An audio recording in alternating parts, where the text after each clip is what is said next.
When people think of the Protestant Reformation, they usually picture Martin Luther, the fiery monk who nailed 95 theses to a church door and defied the Pope. But Luther only started the fire. The man who built the iron cage of Protestant theology was a frail, cold, laser-focused French lawyer named John Calvin. Arriving in Geneva in the 1530s, Calvin transformed a chaotic, pleasure-loving Swiss city into the world's most terrifying divine dictatorship. He was not a king, a bishop, or a general. He held no formal political office. Yet, through sheer legal intellect, relentless discipline, and an absolute doctrine of divine sovereignty, Calvin ruled Geneva with an iron fist. Under his consistory, a tribunal of moral police dancing was outlawed. Laughter during church was punished. Laughing at the preacher could get you banished. And theological dissent was met with public execution. He created a system where God's absolute decrees governed every breath, thought, and transaction of human existence. Calvin's doctrine of predestination declared that before the creation of the world, God had already decided who would be saved and who would burn in hell forever, and there was nothing any human being could do to change it. This episode investigates the shocking rise of John Calvin, how a trained humanist lawyer weaponized theology, executed his rivals, and created a totalitarian holy city that reshaped Western civilization forever.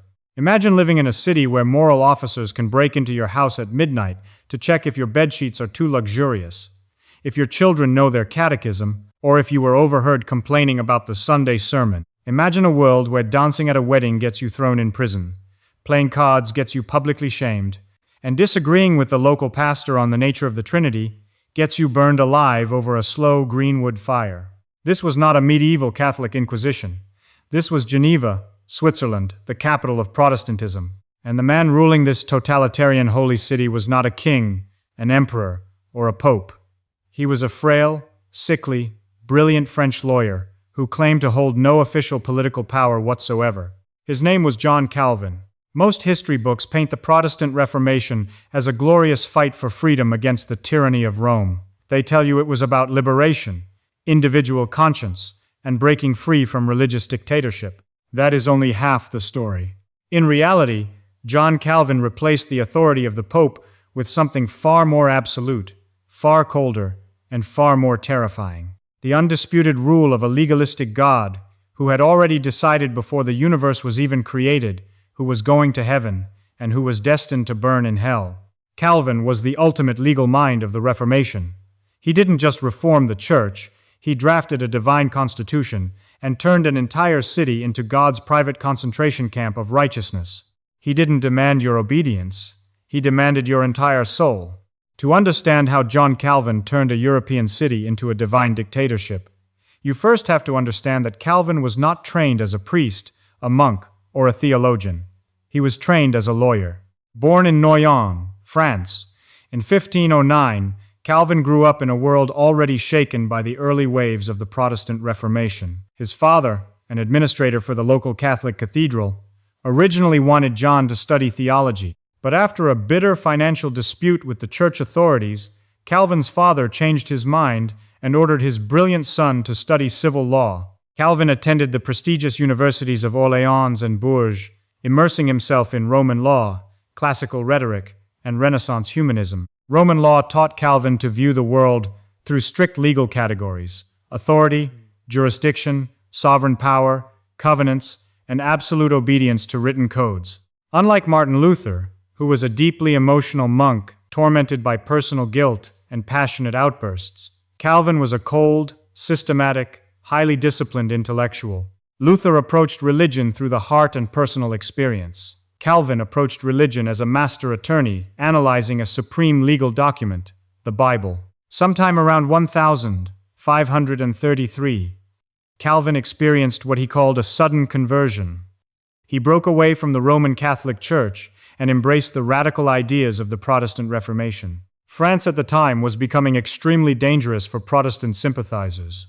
Following the affair of the placards in 1534, where anti-Catholic posters were secretly pasted across Paris and even on the door of King Francis I's bedchamber, the French crown launched a violent crackdown. Protestant books were burned, and heretics were tied to iron poles and lowered into fires. Fleeing for his life, Calvin escaped to Basel, Switzerland.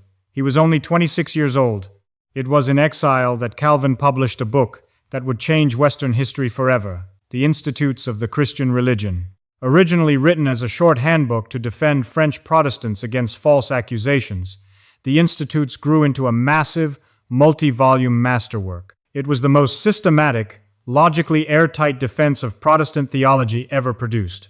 Calvin wrote like a prosecuting attorney presenting an inescapable case before the universe. He argued that human nature was completely ruined by the fall, that human reason was utterly corrupted, and that God was an absolute, sovereign king whose glory and power ruled every atom of creation. The Institutes made Calvin famous overnight across Europe. Protestant leaders realized that a new theological titan had arrived, a young lawyer who could organize the scattered ideas of the Reformation into an indestructible fortress of logic. And that fortress was about to find its physical location in the city of Geneva. To understand how John Calvin transformed Geneva into a totalitarian holy city, you have to look at the chaotic, rebellious condition of Geneva when Calvin first stepped through its gates. Geneva, in the mid-1530s, was not a tranquil sanctuary of pious scholars. It was a boisterous, fiercely independent trade city that had just fought a violent political revolution to throw off two oppressors, the Catholic Duke of Savoy and the local Catholic bishop. The citizens of Geneva had adopted the Protestant Reformation not primarily out of deep theological conviction, but out of a desperate desire for political liberty. They wanted to manage their own taxes, elect their own city council, and expel the corrupt medieval clergy who had ruled over them for centuries.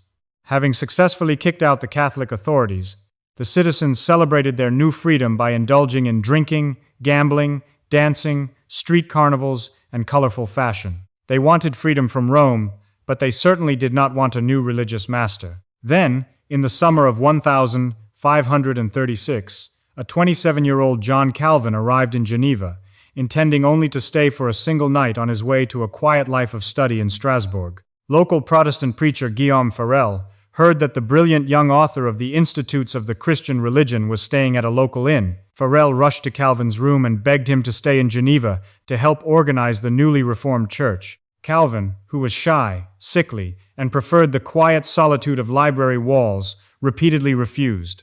Farel then stood over Calvin and delivered a thunderous curse that shook the young lawyer to his core. Farel declared that God would curse Calvin's quiet studies if he refused to assist the church in its hour of desperate need. Calvin later admitted that Farel's terrifying outburst struck him with the fear of God. Terrified of disobeying the divine will, Calvin agreed to stay. The collision between Calvin's legal mind and Geneva's unruly culture was immediate and explosive. Calvin viewed freedom without moral law as demonic chaos. He believed that if a city claimed to be Protestant, every single citizen had to submit to a strict, binding covenant with God. Working with Farel, Calvin immediately drafted a strict confession of faith and demanded that every inhabitant of Geneva stand in public, raise their right hand, and swear total obedience to its moral commands. The people of Geneva were outraged. They had just fought a revolution to liberate themselves from religious control, and now a foreign French lawyer was ordering them to swear personal oaths of moral submission. In 1538, the city council revolted against Calvin's strict demands. They stripped him of his position, forbade him from preaching, and banished him from Geneva. Calvin fled to Strasbourg, where he spent 3 peaceful years pastoring a congregation of French refugees, writing theological treatises, and marrying a young widow named Idelette de Bure. Calvin believed his nightmare in Geneva was permanently over. However, back in Geneva, political and social order collapsed into total anarchy. Without strong leadership, Catholic forces threatened to retake the city. Factional violence erupted in the streets, and public morality deteriorated. Desperate to restore order, the Geneva City Council realized that the cold, legalistic Frenchman they had exiled was the only person capable of saving their city from total collapse. In 1541, the council sent a humble delegation to Strasbourg, begging Calvin to return and take full charge of their church. Calvin returned to Geneva not as a humble servant, but as an uncompromising victor set on absolute authority. He made it clear that he would only return if the city council accepted his complete blueprint for reorganizing society, the ecclesiastical ordinances. The ecclesiastical ordinances served as the divine legal constitution for Geneva. It divided church governance into 4 distinct offices: pastors to preach, teachers to instruct, deacons to manage charity, and elders to enforce moral discipline. The engine of Calvin's new regime was the consistory, a feared moral tribunal composed of city pastors and lay elders. The consistory operated as a combination of a religious court, a psychological interrogation unit, and a neighborhood surveillance system. It met every Thursday to review moral infractions reported across the city. Under Calvin's system, Geneva was divided into districts, and elders were assigned to monitor every street. These elders had the legal right to enter private homes without warning, inspect bedsheets, examine wardrobes, question children about their parents' private habits, and ensure that every citizen was living according to Scripture. Nothing was considered too trivial for the consistory's prosecution. Dancing at a wedding was punished with prison time. Singing humorous or satirical songs resulted in public shaming. Playing cards or rolling dice led to heavy fines and public rebuke. Wearing clothes deemed too luxurious or colorful was strictly forbidden. Missing Sunday church services without a valid medical excuse resulted in fines. Laughing during a sermon or falling asleep while the pastor spoke could lead to immediate arrest. If a citizen criticized Calvin's theology or called him a tyrant, they were brought before the consistory, charged with blasphemy against God's minister, forced to kneel in public, ask for forgiveness, and face exile or imprisonment. To modern eyes, this system looks like a nightmarish, totalitarian dictatorship. But to Calvin, it was an act of pure theological love and covenantal preservation. Calvin believed that if a single citizen was allowed to live in open sin without punishment, God's wrath would descend upon the entire city. Moral discipline was not about personal vengeance. It was about protecting the city from divine judgment and keeping the church pure. For over a decade, a fierce political underground movement known as the Libertines fought against Calvin's moral police. They were wealthy, established Genevan families who resented foreign French refugees taking over their city and imposing strict laws. They interrupted Calvin's sermons, set dogs on him in the street, and threatened his life. Calvin stood like an iron wall against the Libertines. He refused to give an inch, declaring that he would rather die than allow the holy sacrament of communion to be taken by men living in open moral rebellion.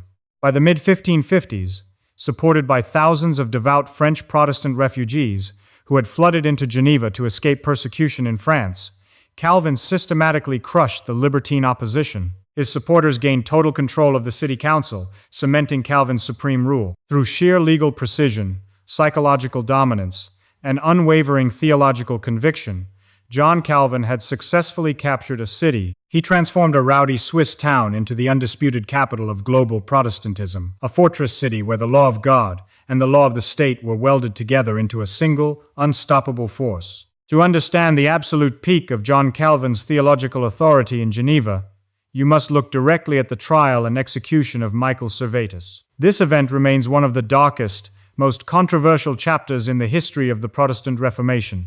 It demonstrated to the entire world that Protestant Geneva was fully prepared to use the same lethal, fire and brimstone machinery against religious dissenters as the Catholic Inquisition. At the center of this legal drama stood two brilliant, uncompromising minds: John Calvin, the architect of Protestant orthodoxy, and Michael Servetus, a brilliant Spanish physician and radical theologian. Michael Servetus was no ordinary heretic. He was a polymath, a man of immense intellect who made significant early discoveries in medicine, including the pulmonary circulation of blood. However, Servetus was driven by a radical theological obsession. He believed that the historical church had completely corrupted Christianity in the 4th century, when it formulated the doctrine of the Trinity at the Council of Nicaea. Servetus published controversial works, including On the Errors of the Trinity and the Restoration of Christianity. In these books, he launched an explosive attack on the traditional doctrine of God. He argued that the traditional view of the Trinity, one God in three co-equal, co-eternal persons, Father, Son, and Holy Spirit, was mathematically absurd, unscriptural, and essentially a form of polytheism. He referred to the traditional Trinity as a three-headed monster and denied the eternal pre-existence of Christ, arguing instead that Jesus became the Son of God only at his human birth. Additionally, Servetus rejected infant baptism, arguing that baptizing babies who could not exercise conscious faith was a demonic deception that corrupted the Church. For both Catholics and Protestants in 16th century Europe, denying the Trinity and rejecting infant baptism were not merely unconventional opinions. They were viewed as ultimate spiritual treason, monstrous blasphemies that threatened the foundational order of Christian civilization. Servetus began a secret, intensely argumentative correspondence with John Calvin, sending him long letters and copies of his manuscripts. Servetus challenged Calvin's theology, writing arrogant notes in the margins of Calvin's Institutes of the Christian Religion. Calvin, who viewed any attack on the Trinity as an attack on God himself, grew profoundly disgusted. In 1546, 7 years before Servetus ever set foot in Geneva, Calvin wrote a private letter to his close friend and fellow reformer, William Farel. In that letter, Calvin made a chilling prediction that would haunt his legacy forever. Servetus wrote to me lately and enclosed a large volume of his ravings. If he comes here, if my authority is worth anything, I will never permit him to depart alive. In 1553, Servetus was arrested by the Catholic Inquisition in Vienne, France, largely due to evidence leaked from Geneva. Facing certain death at the stake, Servetus executed a daring prison escape in the middle of the night and went into hiding. Then, Servetus made an utterly inexplicable, fatal mistake. While fleeing toward Italy, he decided to pass through Geneva. Even more recklessly, on a Sunday morning in August 1553, Servetus walked directly into the church where John Calvin was preaching and sat in the congregation. He was immediately recognized, reported to the authorities, and arrested on the spot on Calvin's orders. The arrest of Servetus occurred at a moment when Calvin's political position in Geneva was under immense pressure. The Libertines, the local political faction opposing Calvin's moral police, controlled a significant portion of the city council. Calvin realized that the trial of Servetus was not just about executing a heretic. It was an ultimate test of his authority and the international reputation of Geneva as the capital of Reformed Protestantism. If Geneva released a man whom Catholic inquisitors had already condemned to death for anti-Trinitarian blasphemy, the Catholic world would mock Protestantism as a dangerous breeding ground for chaos and heresy. Calvin had to prove that Geneva was just as fiercely devoted to guarding Orthodox Christian doctrine as Rome. Calvin acted as the chief theological prosecutor during the trial. He drew up a formal list of 38 charges against Servetus, focusing heavily on Servetus's denial of the Trinity and his rejection of infant baptism. The trial stretched on for weeks, degenerating into bitter personal arguments between Calvin and Servetus. Servetus, believing that Calvin's political enemies on the council would protect him, acted with shocking defiance in court. He screamed insults at Calvin, calling him a liar, a tyrant, and a disciple of Simon Magus, and even demanded that the court arrest Calvin and confiscate his property instead. However, Servetus miscalculated the political atmosphere entirely. The City Council of Geneva was determined not to appear soft on heresy. To ensure their verdict was universally respected across Europe, the council sent the trial transcripts to the other Protestant cantons of Switzerland, including Zurich, Bern, Basel, and Schaffhausen, asking for their formal opinion on how to handle the prisoner. The response from the Swiss churches was unanimous. Michael Servetus was a monstrous blasphemer whose teachings threatened all of Christendom. They advised Geneva to cleanse the city of his presence. On the 26th of October 1553, the Geneva Council sentenced Michael Servetus to be burned alive at the stake for blasphemy against the Trinity and opposition to infant baptism. It is an important historical detail that Calvin asked the council to alter the execution method to beheading, which was considered a quicker, far more merciful form of capital punishment. However, the council rejected Calvin's request, insisting on the traditional medieval sentence for heresy, death by fire. The following day, the 27th of October, 1553, Servetus was led to the hill of Champel outside Geneva. A crown of straw sprinkled with sulfur was placed on his head, and his theological manuscripts were chained to his thigh. As the green wood fire was lit beneath him, Servetus suffered through an agonizingly slow death that lasted over half an hour. His final recorded words shouted through the flames were, "Jesus, Son of the eternal God, have mercy on me," a phrasing that, even in his final breath, carefully maintained his controversial belief by calling Jesus the Son of the eternal God rather than the eternal Son of God. The execution of Servetus sent shockwaves across Europe. While Catholic authorities congratulated Geneva for killing the heretic, many independent Protestant thinkers were appalled. They asked, had Protestantism fought to free itself from the bloody intolerance of the Pope, only to set up a Protestant Pope in Geneva who burned scholars alive?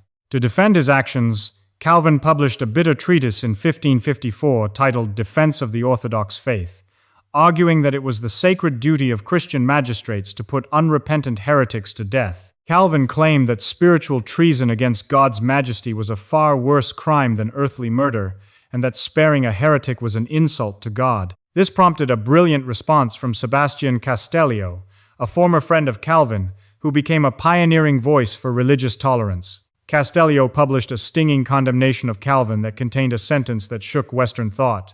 To kill a man is not to defend a doctrine, it is to kill a man. When the Genevans killed Servetus, they did not defend a doctrine, they killed a human being.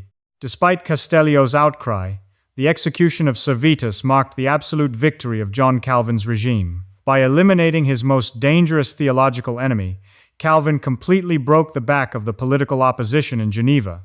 The libertines were discredited, Calvin's supporters secured total control of the government, and Calvin's authority became absolute. The burning of Michael Servetus proved that John Calvin's vision for society was not a system of individual spiritual freedom, but a totalizing religious state. Under Calvin, Geneva had become an intellectual fortress where no deviation from divine truth was tolerated, establishing a legacy that showed how easily radical religious reform can weaponize state power to enforce total conformity in God's name. To understand the enduring intellectual power and terrifying psychological weight of John Calvin's regime, you must step directly into the core engine of his theology, the doctrine of predestination. If Calvin's legal mind created the structure of his state and his moral police enforced its daily discipline, it was predestination that provided the absolute, unyielding foundation for his entire worldview. To modern minds, the idea that a loving God would decide the eternal fate of every human being before they are even born sounds unthinkably cruel. But to John Calvin, predestination was not a dark theory designed to terrify believers. It was the ultimate, inescapable, logical outcome of a single, non-negotiable truth, the absolute, total sovereignty of God. To grasp how Calvin arrived at this doctrine, you have to follow his legalistic chain of logic step by step. Calvin began with the premise of total depravity. Following his reading of the Apostle Paul and St. Augustine, Calvin argued that when Adam fell in the Garden of Eden, human nature was not merely injured or weakened. It was completely ruined. Every aspect of the human creature, our intellect, our emotions, our desires, and our will, became thoroughly corrupted by sin. In Calvin's view, a fallen human being is morally dead. A dead person cannot choose to wake up. A drowned swimmer at the bottom of the ocean cannot reach up to grab a life preserver. Therefore, fallen human beings do not possess true free will when it comes to spiritual salvation. Left to our own natural desires, every single human being will always choose sin, self-aggrandizement, and rebellion against God. This led Calvin to his second logical step. If human beings are completely incapable of choosing God on their own, then salvation must be entirely a one-sided act of God. This is the heart of what theologians call double predestination. Calvin taught that before the creation of the world, before time itself began, God exercised his supreme, sovereign will and divided all of humanity into two distinct groups, the elect and the reprobate. The elect are those whom God, out of pure grace and unmerited mercy, chose to save. God did not select them because he foresaw that they would be good people, or because he knew they would perform righteous deeds, or because they would exercise faith. He chose them simply because he willed it. Their salvation is permanently secured by God's unchangeable decree. The reprobate are those whom God passed over, leaving them to their own natural corruption and condemning them to eternal damnation in hell. Again, in Calvin's strict system, God did not condemn them merely because they committed specific bad sins. He chose to leave them in their fallen state to display his absolute justice and majesty. For Calvin, there was no middle ground, no divine appeals court, and no human leverage. Salvation was not a cooperative effort where God offers grace, and humans choose whether to accept it. Grace, for Calvin, was irresistible. If God chose you, you would be saved. If God did not choose you, no amount of prayers, good works, tears, or religious devotion could ever alter your cosmic destiny. Calvin acknowledged that this doctrine made human reason recoil in horror. He famously referred to it as the horribile decretum, a decree that inspires awe and terror. Yet, As a lawyer bound to what he believed was the literal text of Scripture, Calvin refused to soften the edges of his logic to make humans feel more comfortable. He argued that complaining about God's choices was like a clay pot arguing with the potter who shaped it. Humans have no standing to judge the morality of the sovereign creator. The psychological impact of this iron doctrine on the population of Geneva and the wider Protestant world was immense, complex, and deeply paradoxical. On one hand, logic would suggest that predestination would lead to absolute paralysis or moral lawlessness. If your eternal fate is already sealed, why bother going to church? Why refrain from sin? If you are elect, you go to heaven anyway. If you are reprobate, you are damned regardless. In practice, however, predestination produced the exact opposite reaction. It generated an intense, hyper-disciplined psychological energy that drove believers to transform their lives and society. Because no human being could peer directly into the mind of God to see if their name was written in the book of life, Calvinists experienced a profound, quiet anxiety. Am I one of the elect? To cope with this internal tension, Calvinists looked for visible signs of divine election in their daily lives. While good works could never earn salvation, Calvin taught that good works were the natural, inevitable fruit of being elected by God. A person who was truly saved would naturally display a life of intense moral purity, hard work, emotional self-control, and devotion to God's law. Thus, moral discipline became the psychological proof of salvation. If a citizen of Geneva worked tirelessly, avoided luxury, managed his business honestly, attended church faithfully, and submitted to the consistory, it offered comforting reassurance that God's grace was actively working within his soul. This psychological dynamic birthed what the famous sociologist Max Weber later called the Protestant work ethic. Calvinism transformed everyday labor into a sacred calling. Whether you were a baker, a shoemaker, a merchant, or a magistrate, working with relentless efficiency and frugality was no longer just a way to make money. It was a spiritual duty performed for the glory of God, soli Deo Gloria. This intense, inward discipline made Calvinists uniquely formidable political and historical actors. Because a Calvinist believed that his ultimate destiny was secured by the supreme ruler of the universe, he feared no earthly power. Monarchs, popes, and armies could not touch his eternal soul. This unyielding mindset spread rapidly far beyond the walls of Geneva. European refugees who studied at Calvin's academy in Geneva carried his iron doctrine back to their homelands, igniting revolutionary movements across the Western world. In France, Calvinists became the Huguenots, who fought decades of bloody religious civil wars against the French Catholic crown. In the Netherlands, Dutch Calvinists used their unshakable belief in divine sovereignty to throw off the crushing tyranny of the Spanish Empire. In Scotland, John Knox brought Calvinism home to establish the Presbyterian Church, permanently altering Scottish politics and culture.